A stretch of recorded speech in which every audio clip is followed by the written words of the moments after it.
दिनै बिराद दुखुनांथाव मोनसे थासारि नुनो मोनदों सराइदेव शिबसागर जरहाटआव जिबायदि दैबानाखौ नुनो मोनदों बेबायदिनो सेम माजबाद बिधान सभानि आन्दाराव गोलैनाय अरां गेलाबिल ओनसोलनि मोनसे काटपुरि गामियाल' दरसे किन्तु रेभिनिउ हिसाबै गोबां गामि फिसा फिसा हाबनानै दङ बेयाव अलरेडि दलं मोनसे बायबाय बेखाय बै पाराव थानाय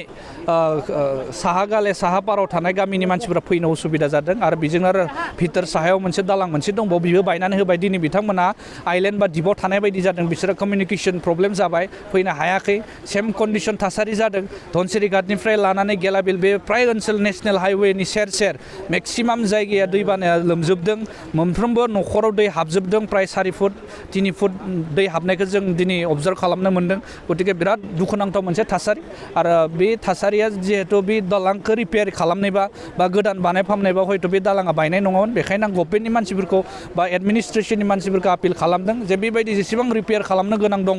बा फुराना गोजाम दालां दङ बेखौ जाहाथे थाबैनो बानायो आरो दिनैनिफ्राय 25 बोसोर फुराना आरो मोजां बानायनाय जायाखै बियो दा सिगांबो बेबायदि दै बानाया जाखांदों बेखायनो बे दालांखौ बानायनायबा हयथ' दिनै मानसिफोरा दै बाना जादोंबा कमिउनिकेसना थागौमोन दा बेखिनि मोनसे कन्डिसना जानानै दङ आरो खुब जानाय लोंनायनि असुबिदा बिथांमोना जादों जानांगौ कारन मेटेरियेल्स नांगौ गोनांथि एसेन्सियेल मेटेरियेल्सफोरखौ बिथांमोना लांफैनो हायाखै आरो नर्मेल दैबो नङा नर्मेल दैबाथ' मानसिया थाबायना बारना थांनो हायो कारन बियो मोनसे एकदम सार्कोल बायदि गिदिं एकदम साइक्लुन बायदि फैनाय मोनसे दै दा बेखाय बेयाव असम्भब जादों मानसिफोरा थांना मदद खालामहैनाया दा बेखायनो आङो जाय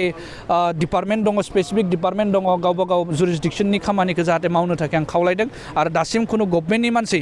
फैनायखौ जों नुवाखै EM MCLA MLA जों फैनायखौ नुवाखै जि पार्टिनियानो जाया माने फैनायखौ दासिम पाब्लिकफोरा बेखौनो फोरमायदों नुफैयाखै थ' बियो बिराद दुखुनांथाव बाथ्रा जादों आं बेखायनो खावलायदों जाहाथे फैनानै नायफैनांगौ खबर लाफैनांगोन मा सुबिदा असुबिदा जादों आरो मा लेभेलाव हायो समाधान खालामनो थाखाय नाजानो आं खावलायदों अरां आन्चलिक एबसुनिफ्राय जोङो बे इफेक्टेड जिखिनि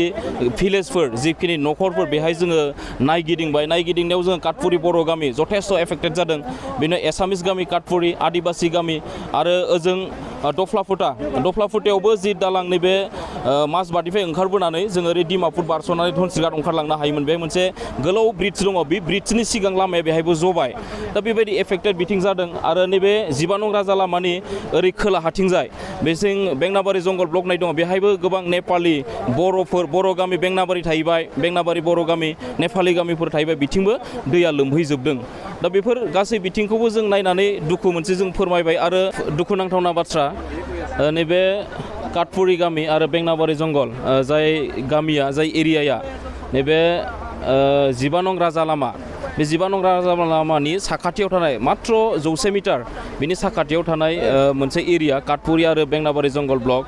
दा बे काटपुरि गामिनिफ्राय 12 नं राजा लामा फैनाय जि लामा दङ बे लामाजों साजों दैया बारखोजोबनानै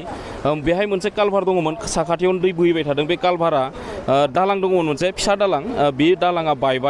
बायनायनि जाहोनाव ओजोंहाय काटपुरि जि गामि दङ नैबे काटपुरि गामिनि सिङाव गोबां जाति जन'गोष्ठी बर' एसामिस आदिबासि बाङालि ज'है मोनसे रायजो जानाय मोनसे गामि एबा एरिया बिनि गोबां मेक्सिमाम 500-600सो न'खर बिथांमोना दैजों लोमजादों आरो दैजों लोमजानानै न'आवबो दै हाबदों आरो दुखुनांथावना बाथ्रा जुदि नैबे दालाङा बायनायावसो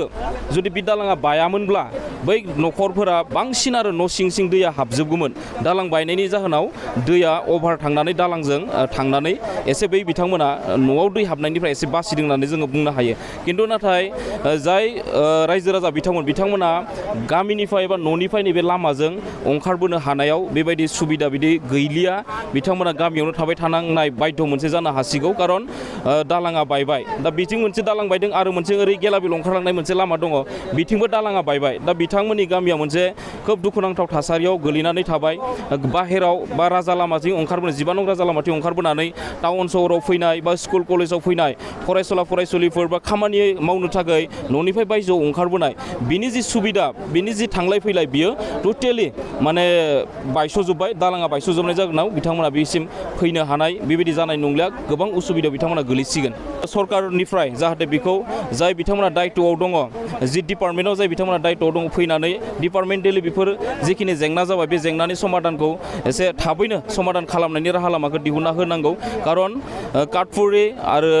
काटपुरिनि सिङाव जिखिनि रायजो राजाफोर दङ बिथांमोना दा गामि सिङावनो दंबाय थायो बाहेराव ओंखारबोनो हानाय बिथांमोना जेबो राहा गैला लामाया मोननैथिंबो जाय मोननै लामाथिं बिथांमोना ओंखारबोनानै बाहेराव फैयोमोन स्कुलाव फैयोमोन फरायसाफोरा सोरबा खामानि मावग्राफोरा बिथिंजाय फैनानै खामानि मावनो फैयोमोन दा बिनिफ्राय बिथांमोना माने जानगाराव थानो गोनां बाध्य जाबाय।